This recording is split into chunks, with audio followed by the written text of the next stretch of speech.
அஸ்ஸலாமு அலைக்கும் வரஹ்மத்துல்லாஹி வபரகாத்துஹு. பட்டிமன்றத்தின் ஆரம்பம். எட்டாத வானத்தையும் வற்றாத கடலையும் குறையாத அன்பையும் தந்த அல்லாவிற்கே புகழ் அனைத்தும். அல்ஹம்துலில்லாஹ். பேசி பேசி கற்றான், பேச தெரியாதவன் கெட்டான் என்று சொல்வார்கள்.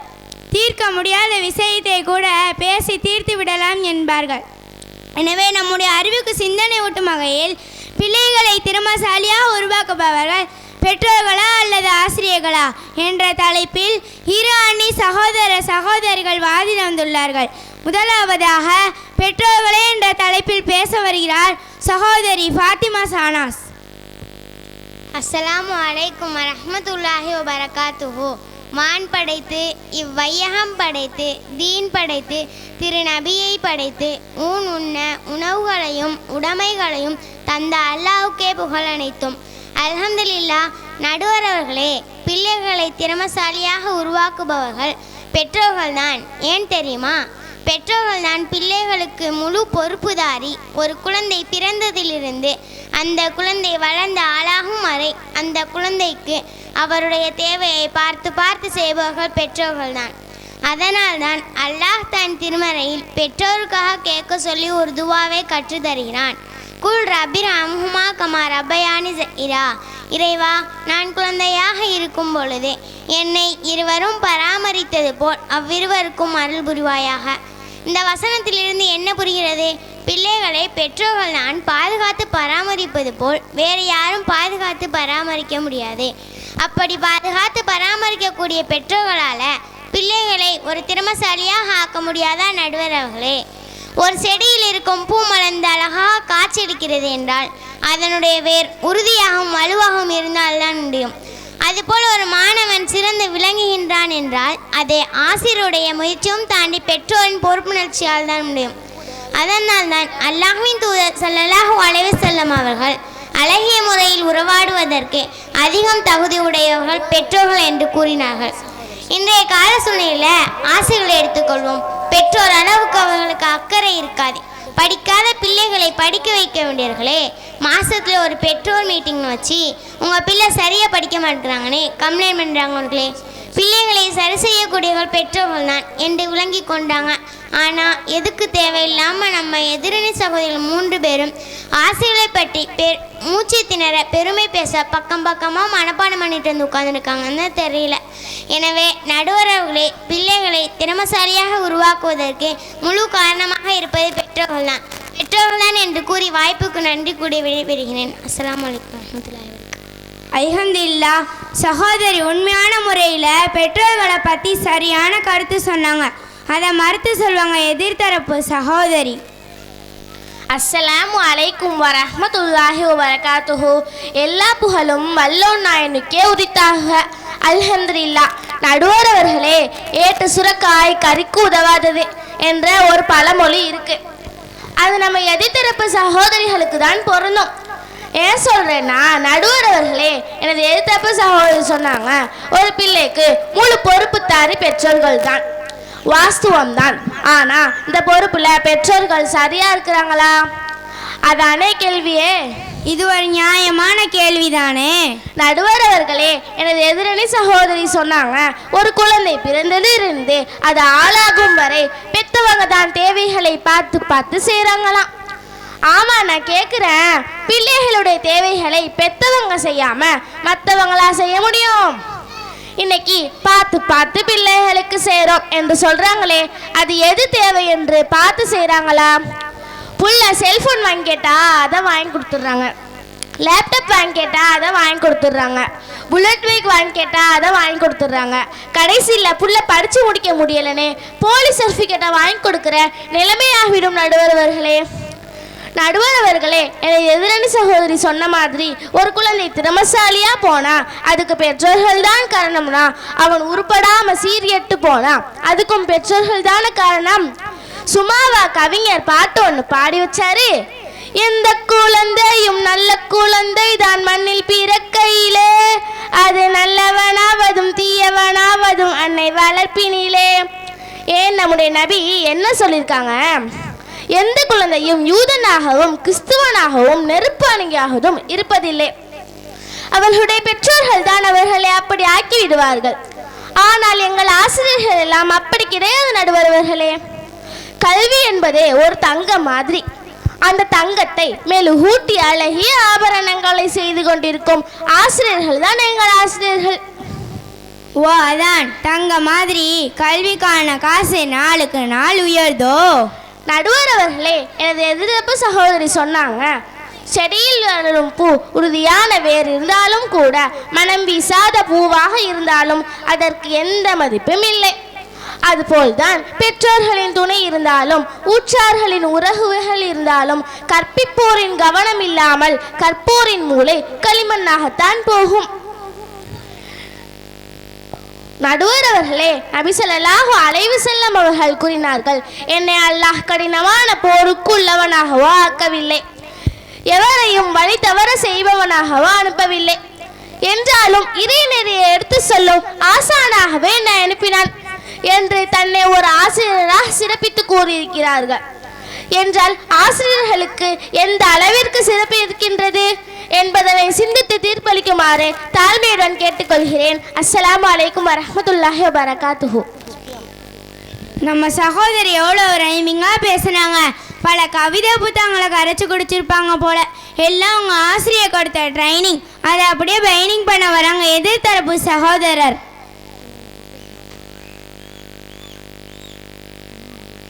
அஸ்ஸலாமு அலைக்கும் வரஹ்மத்துல்லாஹி வபரகாத்துஹு. சத்திய மார்க்கத்தையும் உத்தம தூதரையும் தந்த அல்லாஹ்வுக்கே புகழ் அனைத்தும். அல்ஹம்துலில்லாஹ். அன்பார்ந்த நடுவர்களே, நீங்க என்ன வெள்ளாந்தியாவே இருக்கிறீங்க. யார் எதை சொன்னாலும் அப்படியே நம்புறீங்க. அப்படியா? அப்படிதாம எங்கள் பெற்றவங்க எங்களை வளர்த்துருக்காங்க. பார்த்தீங்கன்னா நடுவர்களே, பெற்றவங்க சொல்லிக் கொடுக்கறது வாழ்க்கையில எப்பவுமே மறக்காது என்று நீங்களே நிரூபிச்சிட்டீங்க. நடுவர் அவர்களே, எதிரணி சகோதரி கவிதை புத்தகத்தை கரைச்சி குடிச்சு வந்திருக்க மாட்டாங்க, கல்வி புத்தகத்தை தான் கரைச்சி குடிச்சு வந்திருப்பாங்க. ஆசிரியர் கொடுத்த ட்ரைனிங் இல்லை வார்னிங். எங்களை பற்றி நல்லா பேசலைன்னா ஃபெயில் ஆகிட்டுன்னு சொல்லி அனுப்பியிருப்பாங்க. அவங்க சொல்லிட்டாங்கல்ல, ஆசிரியர்கள் எல்லாம் மனம் பிடுங்கும் மாண்பாளர்களாம். பாவம் நம்ம எதிரணி சகோதரிக்கு இன்னைக்கும் உள்ள ஆசிரியர்கள் எல்லாம் பணம் பிடுங்கும் பணியாளர்களாக மாறிடுறது தெரியாது போல. இன்னைக்கு நம்ம படிக்கிறதுக்கு நோட்டு புத்தகங்கள் அதிகம் தேவைப்படுதோ இல்லையோ, நோட்டுக்கட்டுகள் தான் அதிகம் தேவைப்படுகிறது. அதையெல்லாம் சமாளித்து தன் பிள்ளையை பெரிய ஸ்கூலில் சேர்த்து படிக்க வச்சு கஷ்டத்தை தான் சுமந்து கண்ணியத்தை தன் பிள்ளை சுமக்க நினைக்கிறது யார் நடுவர்களே? பெற்றோர்கள் தானே. பெற்றோர்கள் இருந்தும் சீர்கெட்டு போன பிள்ளைகள் இருக்கலாம், ஆனால் எந்த பிள்ளையும் சீர்கெட்டு போகணும் என்று எந்த பெற்றோரும் நினைப்பதில்லை. செல்போன் கட்டணம் வாங்கி கொடுக்குறாங்கல்ல, ஏன் வாங்கி கொடுக்குறாங்க? படிக்க உதவுது அதனால வாங்கி கொடுக்குறாங்க. புல்லட் பை கட்டணம் வாங்கி கொடுக்குறாங்கல்ல, ஏன் வாங்கி கொடுக்குறாங்க? அப்படியே புள்ள சீக்கிரமா படிக்கணும் தானே. இது தப்பானவர்களே. தப்பா பயன்படுத்தும் அது தப்பு இல்லைம்மா. இன்னைக்கு நாம் படித்த படிப்பின் மூலம், நாம் சாதித்த திறமையின் மூலம் நாம் பெறும் பொருளாதாரம் அவர்களின் உழைப்பினால் வந்த அடித்தளம், அவர்களின் உழைப்பினால் வந்த படித்தளம். அதனால தான் அல்லாஹ் தன் திருமறையில் அதிகம் பெற்றோருக்கு நன்மை செய்யுமாறு வலியுறுத்துகிறான். தனது பெற்றோருக்கு நன்மை செய்யுமாறு மனிதனுக்கு வலியுறுத்தினோம். அவனது தாய் அவனை சிரமத்துடன் சுமந்தாள், சிரமத்துடன் ஈன்றெடுத்தாள். கருவுரையில் தன் பிள்ளையை சுமந்து பெற்றெடுப்பது சாதாரண விஷயம் அல்ல என்று அல்லாஹ்வே தன் திருமறை சுட்டி காட்டுகிறான். ஒரு பிள்ளையை திறமைசாலியாக வளர்ப்பதற்கு அந்த பிள்ளையிலே பெற்றோருடைய அன்பாலும் அரவணைப்பாலும் ஆதரவாலும் தான் முடியும் என்று கூறி தீர்ப்பு நம் பக்கம் சாதகமாட்டகும். பெற்றோருக்கு அதுவே சமர்ப்பணமாகட்டும். அஸ்ஸலாமு அலைக்கும் வரஹ்மத்துல்லாஹி வபரகாத்துஹு. சரியான பாயிண்ட்டுகளை எடுத்து வச்சுட்டாங்க. ஆசிரியர் தரப்பு சகோதரிகளை நினைக்கும் போது கொஞ்சம் மயமாக தான் இருக்கு. வாங்க எதிரணீரர். அஸ்ஸலாமு அலைக்கும் வரஹ்மத்துல்லாஹி வபரகாத்துஹு. மின்னையும் மண்ணையும் படைத்து அதில் பெண்ணையும் ஆணையும் இணைத்து உன்னையும் என்னையும் உருவாக்கிய அல்லாஹுக்கே புகழனைத்தும். அல்ஹம்துலில்லாஹ். நடுவர் அவர்களே, நம்ம எதிரணி சகோதரர் அருமையா பேசினாங்க, அழகா பேசினாங்க. ஆனா கொஞ்சம் சிந்திச்சு அறிவோட பேசியிருக்கலாம். பாவம், அவங்க என்ன செய்வாங்க? மலைக்கு கூட பள்ளிக்கூட பக்கம் ஒதுங்கி இருக்க மாட்டாங்கன்னு நினைக்கிறேன். அதான் ஆசிரியர்களை பற்றி ஒன்றுமே தெரியலை. ஆனால் பெற்றவங்க பாசத்தில் ஓவராக மூழ்கி எந்திரிச்சிருப்பாங்கன்னு நினைக்கிறேன். இவங்களுக்கு அமைந்த பெற்றோர் மாதிரி எல்லோருக்கும் அமைஞ்சிட்டா இந்த டாப்பிக்கே தேவையில்லை நடுவர் அவர்களே. எதிரணியினர்கிட்ட சொல்லி வைங்க. சும்மா வாய் புளிச்சிச்சா மாங்காய் புளிச்சிச்சான்லாம் பேசக்கூடாது. செல்ஃபோன் எதற்காக வாங்கி கொடுக்குறாங்களாம்? புள்ள நல்லா படிக்கட்டும் தானே வாங்கி கொடுக்குறாங்களாம். ஆனால் அவன் அதை படிக்கவா யூஸ் பண்ணிக்கிட்டு இருக்கான்? பப்ஜி கேம் விளையாட தான் யூஸ் பண்ணிக்கிட்டு இருக்கான். அது போக எளிதாக போக பைக் வாங்கி கொடுக்குறாங்களாம். அவன் அதை பார்த்து பருவிச்சா ரோட்டில் ஓட்டிட்டு போயிட்டு இருக்கான். ஏதோ ஆகாயத்தில் பறக்கிற ராக்கெட் மாதிரியில் ஓட்டிட்டு போயிட்டு இருக்கான். இன்னைக்கு பிள்ளைங்க ஆசைக்குன்னு வாங்கி கொடுக்கறது ஆபத்தில் போய் முடியுதா இல்லையா நடுவர் அவர்களே? ஆனால் எங்கள் ஆசிரியர்கள் அப்படி கிடையாது. ஸ்டூடெண்ட் பிட்டெடுக்க ஆசைப்படுவான் என்றாலே ஆசிரியர்கள் அவனுடைய பெண்டெடுக்க ஆசைப்படுவார்கள்.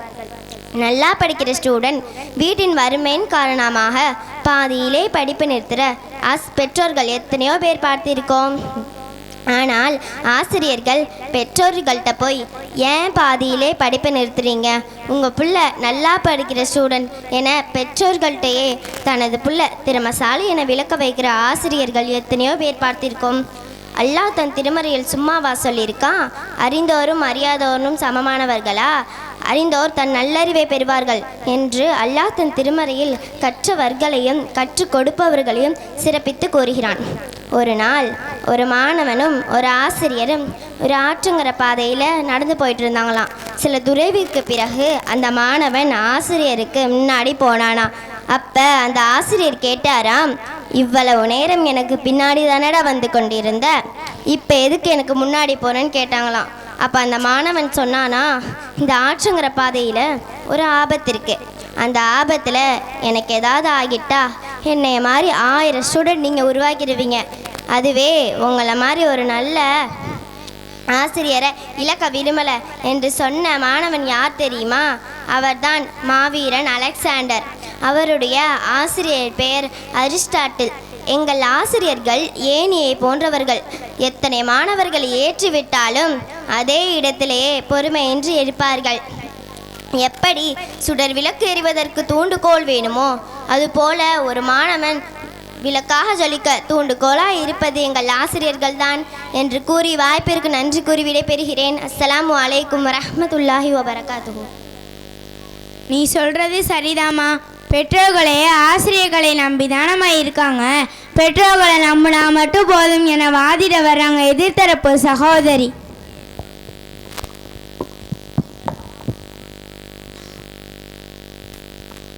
அஸ்ஸலாமு அலைக்கும் வரஹ்மத்துல்லாஹி வபரகாத்துஹு.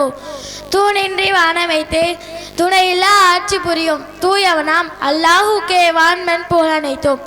அல்ஹம்துலில்லாஹ். நடுவர் அவர்களே, நம்ம எதிர்த்தரப்பு சகோதரி ஸ்கூலில் ஆசிரியருக்கு ரொம்ப ஐஸ் வைப்பாங்க போல இருக்கு. ஆசிரியரை பற்றி ஒருபடி மேலே தான் புகழ்கிறாங்க. புகழட்டும் புகழட்டும். அப்படியாவது ஸ்கூலில் ஆசிரியர் நல்ல மதிப்பெண் போடுவாங்கல்ல? ஆமாம் நடுவர் அவர்களே, நான் உங்கள் இடத்துல ஒரு கேள்வி கேட்கணும். ஸ்கூலில் நீங்கள் எத்தனாவது ரேங்க்? ஏமா அதை வேற இப்போ நினைவுபடுத்துகிற?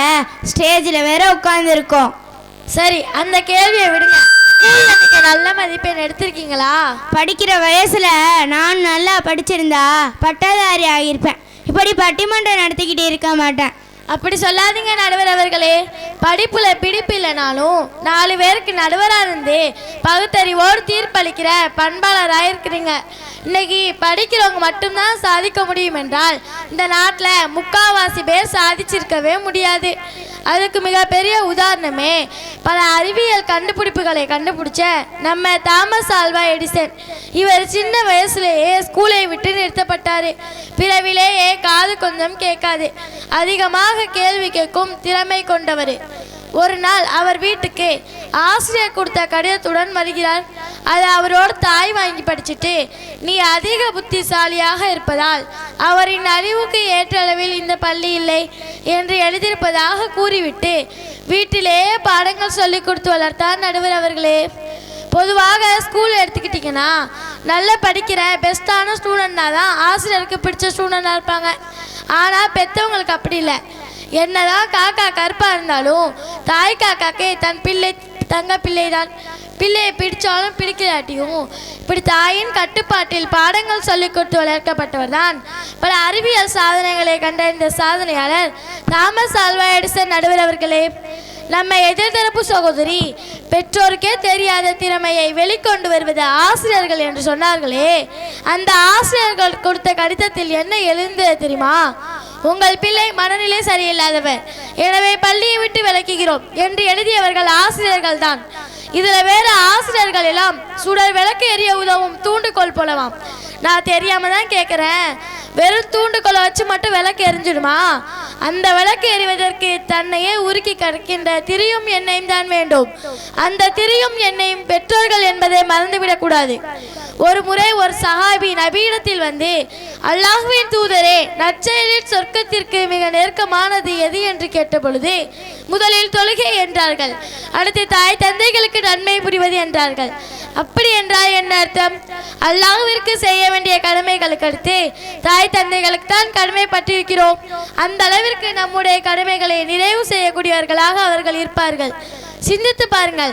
அல்லாஹ் தன் திருமணையில் லுக்மான் என்ற மனிதரை பற்றி கூறுகையில், என் அருமை மகனே, தொழுகையை நிலைநிறுத்து, நன்மையை ஏவு, தீமையை விட்டு தடு, இதுவே உறுதியான காரியங்களில் உள்ளதாகும் என்று தன் பிள்ளைகளுக்கு நல்லதை சொல்லிக் கொடுத்து கஷ்டத்தில் தன்னம்பிக்கையோடு இருக்க கற்றுத்தந்தது ஒரு தந்தை. எனவே நடுவர் அவர்களே, பிள்ளைகள் வாழ்க்கையில் முன்னேறுவதற்கு பாடுபட்டே கொண்டிருப்பவர்கள் தான் பெற்றோர்கள் என்று கூறி என் வாதத்தை நிறைவு செய்கிறேன். அஸ்ஸலாமு அலைக்கும் வரஹ்மத்துல்லாஹி வபரகாத்துஹு. நம்முடைய பெற்றோர் அணி சகோதரி அருமையாக ஒரு பழமொழி சொன்னாங்க. அதுக்கு ஏதாவது ஒரு புதுமொழி சொல்லுவாங்க எதிர்த்தரப்பு சகோதரி.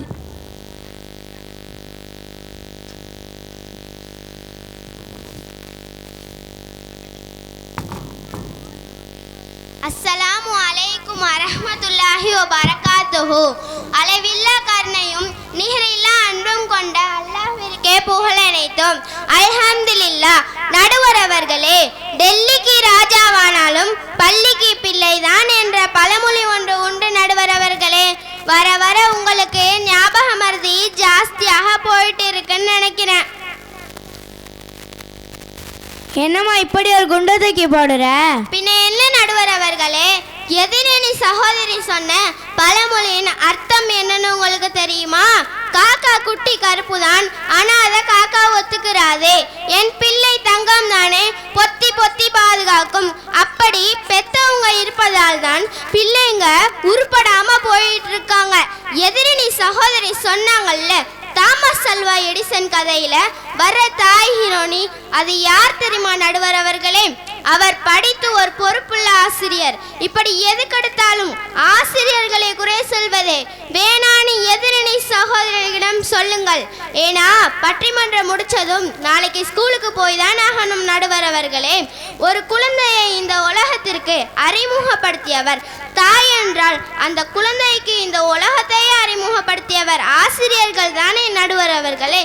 பெற்றெடுத்து வேண்டுமானால் அப்பாவும் அம்மாவுமாக இருக்கலாம், ஆனா அவர்களை அப்பா அம்மா என்று எழுத முதலில் கற்றுக் கொடுத்தது ஆசிரியர்கள் தானே நடுவர் அவர்களே. இன்னைக்கு சுய சிந்தனையோடு மாணவர்கள் வளர அவர்களுக்கு பாதை அமைத்து கொடுப்பது நம்ம ஆசிரியர்கள் தான். காத்தாடி போல வானத்தில் பறந்து வானுயிர வெற்றி சாதனைகளை ஒரு நூல் போல் உதவியாக இருப்பது ஆசிரியர்கள். மாணவர்கள் எல்லாம் நாட்டை நிர்ணயிக்கும் சிற்பிகள், அவர்களை சரியாக செதுக்குபவர்கள் தான் ஆசிரியர்கள். நபி ஸல்லல்லாஹு அலைஹி வஸல்லம் அவர்கள் கூறினார்கள், மக்களுக்கு நன்மையானவற்றை கற்றுக் கொடுப்பவர்களுக்கு சகல படைப்புகள் துஆ செய்கின்றன. ஒரு குழந்தை தாய் தகப்பன் இன்றைய கூட ஆசிரமத்திலே வளர்ந்து படித்து பெரிதாகி இருக்கிறார்கள். ஆனால் கற்றுக் கொடுக்கும் ஆசான் இல்லாமல் மேதையாகி இருக்கிறாரா? அதனால் தான் அல்லாஹ் தன் திருமறையில் கூறும் பொழுது, இறை நம்பிக்கை கொண்டவர்களுக்கும் கல்வி வழங்கப்பட்டவர்களுக்கும் அல்லாஹ் பல தகுதிகளை உயர்த்துவான் என்று கல்வியை பெற்றுக்கொண்ட ஆசிரியருடைய மென்மைப்படுத்தி கூறுகிறான். எனவே என் மதிப்பிற்குரிய நடுவர் அவர்களே, ஆசிரியர் பணி அறமணி, அதற்கு உன்னை அர்ப்பணி என்று தீர்ப்பு வழங்கும் போது உங்கள் ஆசிரியர்களை நினைவில் வைத்து தீர்ப்பு வழங்குமாறு கேட்டுக்கொள்கிறேன். அஸ்ஸலாமு அலைக்கும் வரஹ்மத்துல்லாஹி வபரகாத்துஹு. அல்ஹம்துலில்லாஹ். இரு தரப்பு சகோதரிகளும் அழகான முறையில் வாதத்தை எடுத்து வச்சாங்க. இதில் பெற்றோர் எடுத்துக்கொண்டோம் என்றால் அன்புடன் பணிவும் என்னும் சிறகை அவ்விருவருக்காம் தாழ்த்துவீராக என்று அல்லாஹ் சொல்கிறான். ஏன் என்றால் அவர்கள் இடத்தில் இருந்துதான் பாசத்தையும் பண்பையும் பக்குவத்தையும் நாம் பெற்றுக்கொள்கிறோம். உதாரணத்திற்கு இப்ராஹிம் அலைஹிஸ்ஸலாம் அவர்களின் மகன் இஸ்ஸாக் அலைஹிஸ்ஸலாம் அவர்களுக்கு சொல்லிக் கொடுத்த ஒழுக்கம், இஸ்ஸாக் அலைஹிஸ்ஸலாம் அவர்களின் மகன் யாக்கூப் அலைஹிஸ்ஸலாம் அவர்களுக்கு சொல்லிக் கொடுத்த ஒழுக்கம், யாக்கூப் அலைஹிஸ்ஸலாம் அவர்களின் மகன் யூசுப் அலைஹிஸ்ஸலாம் அவர்களுக்கு சொல்லிக் கொடுத்த ஒழுக்கம், யூசுப் அலைஹிஸ்ஸலாம் அவர்களை பெரிய இடத்திற்கு போக வைத்தது. பெற்றோர்களிடமிருந்து பிள்ளைகள் பெறுகின்ற பாடம் அவர்களின் வாழ்க்கையில் உறுதுணையாக இருக்கிறது. அடுத்ததாக ஆசிரியர் எடுத்துக்கொண்டோம் என்றால், இவ்வுலகிலேயே நமக்கு எல்லாம் அழகிய முன்மாதிரியாக திகழக்கூடிய மிக சிறந்த ஆசிரியர். ஒரு தடவை முஆவியார் அலி சொன்னாங்க, அவர்களுக்கு முன்னரோ பின்னரோ அவர்களை விட கற்பிக்கும் ஆசிரியர் வாழ்நாளில் கண்டதே இல்லை. ஒரு தடவை நபி உரை நிகழ்த்திக்கிட்டு இருக்கும் பொழுதே மார்க்கத்தை அறியாத ஒரு மனிதர் வெளியூரில் இருந்து வருகிறார். அதை கண்டதும் உரை நிகழ்த்துவதை விட்டுவிட்டு அதை விட முக்கியமானது அவருக்கு போதிப்பதுதான் என்ற போதனையில் சாதனை புரிந்தவர்கள். எனவே ஒரு பிள்ளை திறமசாலியாக உருவாக்குபவர்கள் ஆசிரியர்களா அல்லது பெற்றோர்களா என்றால் வலது கண்ணா அல்லது இடது கண்ணா என்பது மாதிரிதான். ஒரு கண்ணை குத்தினால் 2 கண்ணில் இருந்தும் தண்ணீர் வரும். தாய்ப்பால் ஊட்டி வளர்த்தவள் தாய் என்றால் அறிவூட்டி வளர்ப்பவள் ஆசிரியர். உங்களில் ஒவ்வொருவரும் பொறுப்பாளி, அவருடைய பொறுப்பை பற்றி விசாரிக்கப்படுவார் என்று நபி ஸல்லல்லாஹு அலைஹி வஸல்லம் அவர்கள் கூறினார்கள். ஆசிரியரும் பெற்றோரும் அவரவர் பொறுப்பில் சரியாக இருந்தால் அந்த பொறுப்பில் உள்ள பிள்ளை திறமசாலியாக மாறுவான். தடைக்கல் ஒரு படிக்கல் என்பதற்கு ஏற்ப தடைகளை எல்லாம் படிக்கல்லாக மாற்றி செல்ல இருவரும் உறுதுணையாளர்கள் என்று கூறி என இந்த உரை நிறைவு செய்கிறேன். வாஹிர் தவானா அல்ஹம்துலில்லாஹி ரப்பில் ஆலமீன். அஸ்ஸலாமு அலைக்கும் வரஹ்மத்துல்லாஹி வபரகாத்துஹு.